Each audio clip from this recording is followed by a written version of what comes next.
Live from downtown Detroit, Local 4 News at noon starts now. Under investigation, President Donald Trump and his administration are in some hot water this afternoon for alleged ties to Russia during the 2016 election. Plus, forced to jump, a family makes a daring escape after their home catches fire on Detroit's west side. A gloom and doom look outside. Spotty showers. Improvements coming your way soon. Well, you know, weather is the top story when we start in the Weather Center. Thanks for joining us, everybody, for Local 4 News at noon. Did you see the shot there? Not looking good. No, we need not windshield at all. wipers on our cameras. And hopefully you don't get splashed when you're driving or walking on the sidewalk. Nothing like what we saw yesterday, Evrod, but we do have showers around. Look over Lake Erie. Those will be moving into downriver. Southern Ontario already seeing it, and into downtown Detroit with some of this. And an area that has been plagued throughout most of the morning and now into the noon, Livingston, Oakland County over into Macomb County along and north of M59. Over the last 24 plus hours, look at some of these rain totals. Milan, Washtenaw County over 2 inches, Grosse Pointe Farms about the same there. It was a record out at Metro Airport, 1.97 inches, Ferndale 1.8, widespread 1.5 to 2 inches around the area. Currently seeing upper 30s to low 40s, and do prepare for more spotty showers, fog and drizzle over the next several hours. Temperatures pretty much just staying in those low, maybe mid 40s. If you have to head out the door right now, we've got you covered on the 4-zone weather. A quick look into the weekend, and you will see improvements there. You can find your zone, your 7-day on the weather tab of clickondetroit.com. Evrod, I've got you covered. Weekend weather coming up. Alrighty, Brandon, thank you. New at noon, Hamtramck police need your help in finding this missing 11-year-old boy. His name is Traylon Brown, and he hasn't been seen since Thursday. Brown is in 6th grade at Dickinson East Elementary School and was last seen wearing a dark blue hoodie with the University of Michigan yellow M emblem on it, as well as blue jogging pants and no shoes. He stands at about 4 feet 8 inches tall, weighs about 110 pounds. If you recognize Traylon, or if you know where he could be, please give Hamtramck police a call. Today, the Michigan Department of Health and Human Services is confirming 2 flu deaths. Both of the victims were children. One child from northern Michigan has died after getting the flu. The second deadly case was a child in western Michigan. The department saying the flu season has been moderate in our state so far, but warns that the flu virus continues to circulate, so it's still recommended that everyone 6 months and older get a vaccine. Some sad news this afternoon. A family of 3 and a Good Samaritan rushed to the hospital this morning after a fire rips through a home on the city's west side. The fear of flames spreading forced one teen to even have to jump out of a window. Local 4's Nick Monticelli has been following this story for us since earlier this morning. He joins us this afternoon with the very latest. Nick?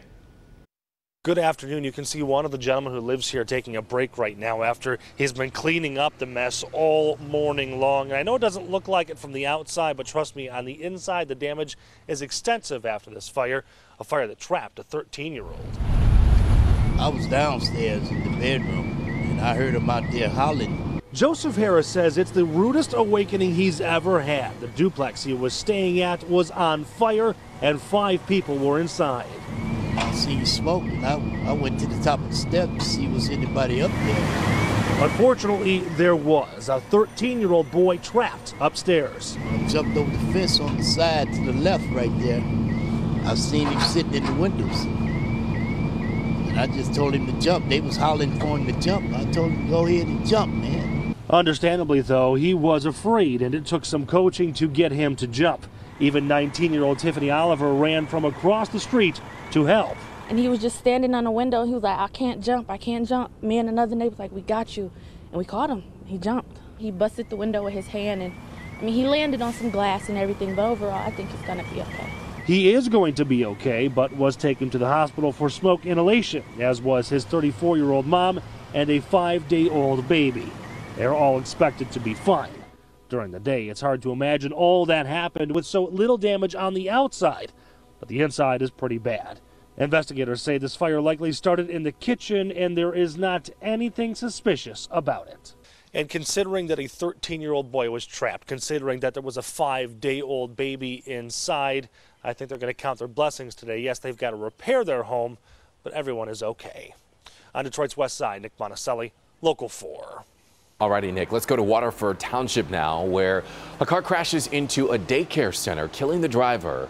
This all happened earlier this morning on Clintonville Road and Walton Boulevard, outside of the Leapin' Lizards Child Care and Preschool Center. Now, after crashing into the building, the car caught fire. First responders found that 36-year-old driver dead in his vehicle. The daycare is closed today because of extensive damage to the building. The cause of this crash is still being investigated. Well, after several interview requests, we finally got a chance to catch up with Warren Mayor Jim Fouts. He's avoided our requests since the release of recordings where he's allegedly heard making racist and demeaning comments about blacks and people with special needs.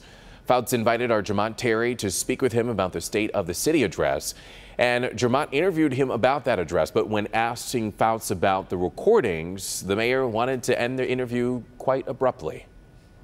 Jermont, with all due respect, you're not being fair to me. I'm being very fair. Jermont, what else do you want to talk about with the State of the City? Jermont, don't take the mic off, sir. There's more to discuss here. Jermont, with all due respect, Jermont, I appreciate Mayor, it. Was that you on the tape? No, that was not me on the tape. But that was a manufactured, engineered tape by... Well, you can see the conversation/interview got a little heated there at times. You can see the complete interview of Warren Mayor Fouts and Jermont on our website. Just go to clickondetroit.com for that. A Detroit Pistons player finds himself in trouble with the law. We're talking about guard KCP Kentavious Caldwell-Pope. He was arrested on Wednesday on suspicion of drunk driving in Auburn Hills.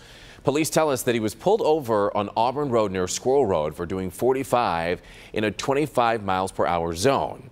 Now, this all came hours after the Pistons lost to the Miami Heat, which complicated their chance for making the playoffs. There's 6 games left in the season, but there's no word yet on if Kentavious will be allowed to play. Well, there will be no coasting into the weekend for the Trump White House as more dark clouds form above it. From proposed immunity agreements linked to Russia's involvement in the election back in 2016 to new allegations that intelligence information wasn't shared across all members of President Trump's panel. NBC's Tracy Potts is in Washington with more. A congressional official tells NBC that former National Security Advisor Mike Flynn now wants to testify in exchange for immunity. We don't want people taking immunity back at the Congress so that the Justice Department cannot make the case they may want to make against them. President Trump tweets this morning Flynn should seek immunity in what he calls a witch hunt of historic proportions. This as new details emerge about the Russia investigation. The New York Times reports 2 White House staffers, a national security official, and attorney Michael Ellis helped Congressman Devin Nunes see classified information. Could you help provide Devin Nunes intelligence information? I'm not talking about anything. The Washington Post names a third, National Security Council lawyer John Eisenberg. I have no idea. Are these the same White House staff that reportedly discovered them in the ordinary course of business? So why all the cloak and dagger stuff? Now the White House wants to show select lawmakers heading the investigations what it calls evidence that information about Americans was mishandled or leaked. On the Senate side, lawmakers are learning how Russia tried to influence your vote. Experts say the president used some of those same methods. This is the party that was tough on the Soviet Union, tough on Russia, and we've got a candidate and now president that's citing Russian propaganda to go after his opponents. And wiretapping by President Obama, still unproven. As for those accused White House staffers, NBC has learned that President Trump stepped in to keep at least one of them from being fired. Tracy Potts, NBC News, Washington.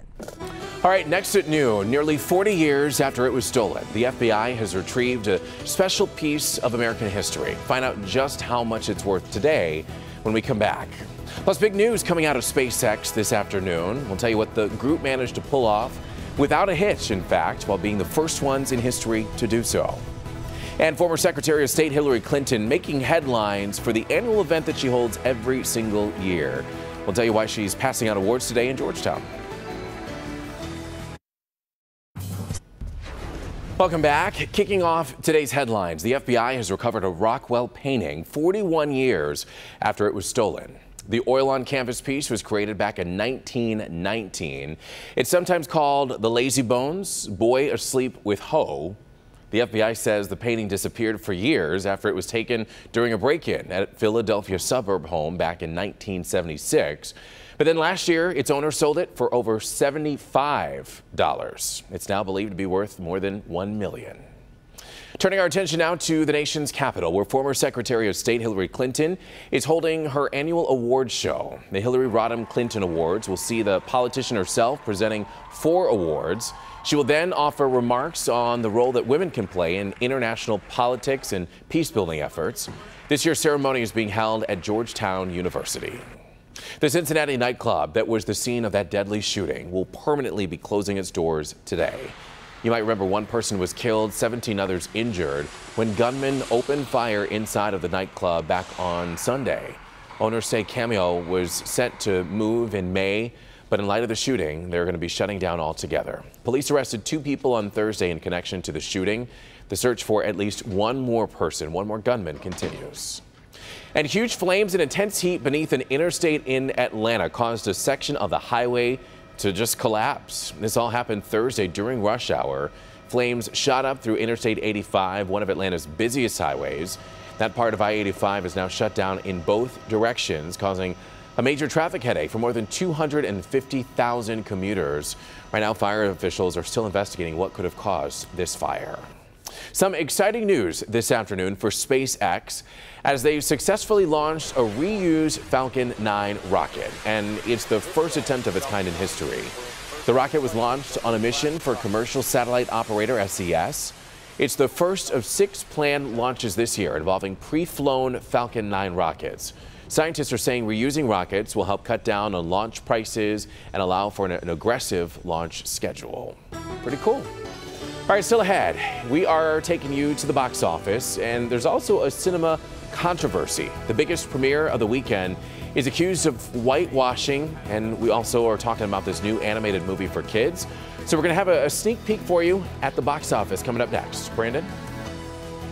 Our Thursday rain is elsewhere. It is east. Some heavy snow in parts of New England. We have at least hopes of a clearing soon. News of a better, brighter weekend and a warm-up next. A high schooler who's only been boxing for 3 years now has a name across the country and the world. I never really thought about it until I went to a national fight, and I thought you could be the best at it.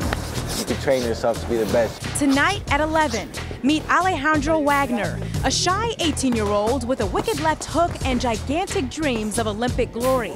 He plans to bring a gold medal back to Southwest Detroit. His story tonight at 11. We are still keeping tally on rain totals. Lexington up in Sanilac County, 2 inches of rain since Thursday, of course. Warren, 1.77 inches. Fraser, 1.63. Whitmore Lake over in Livingston County, 1.5 inches. And Monroe, 1.4 inches of rain. And still a little bit more coming down, much less. We're not worried about accumulating rain, really, but it's more of a nuisance issue. Foggy, drizzly, drippy, raw, 41 degrees with a north wind at 10. Feels like 35. And currently, out at Metro Airport, visibility is less than a mile, so we need to watch out for a little bit of fog coming and going. You can see down in Lenawee County, it gets a little bit thick in rural areas as well. It just can make travel a little treacherous in spots with the low clouds looming. Stuff comes out of nowhere, right? So be careful. Middle 40s really as good as it gets, and this could be a dream. We are currently in the upper 30s to low 40s, and likely with these low clouds just kind of looming there. Some showers still coming through the afternoon hours, and later on tonight things will start to dry out. 36 degrees, your overnight temperature. Currently, as mentioned earlier, Livingston, Oakland County really have been seeing the lion's share of the rain today. Southern Ontario as well will continue to see that. Still have this area of low pressure to pass just off to our south, and it will carry most of this wet weather with it, allowing for a little clearing to come your way, but probably not until about 10 or 11 o'clock tomorrow morning. April Fools, really no joke there, 52 degrees and then near 60 degrees on your Sunday with more and more sunshine. On Monday, we do have a chance for showers. April showers bring something, you know it. As we head into Tuesday, we'll get the sun back. Also good for the garden. We go back to rain shower chances Wednesday, Thursday. And Evrod, Friday is the home opener for the Tigers. And it's early. It's a week away, but the models right now are keeping us high and dry. Okay. All right, Brandon, we know you'll stay on top of it. Let's head to the box office, shall we? Scarlett Johansson, one of the most highly regarded actresses in the world, in fact. But her latest role does come with a bit of controversy. The movie's called Ghost in the Shell, based on a Japanese anime, and many have called Johansson's casting a Hollywood whitewashing. Here's your box office preview. You were dying. We saved you. And now you save others. Scarlett Johansson is a shadow of her former self in Ghost in the Shell. This tech noir film, based on the popular Japanese anime, cast the actress as the Major. She's a cyborg body infused with a human brain, and her mission is to seek and destroy this future world's most extreme criminals, which includes those who want to take down the company that made her.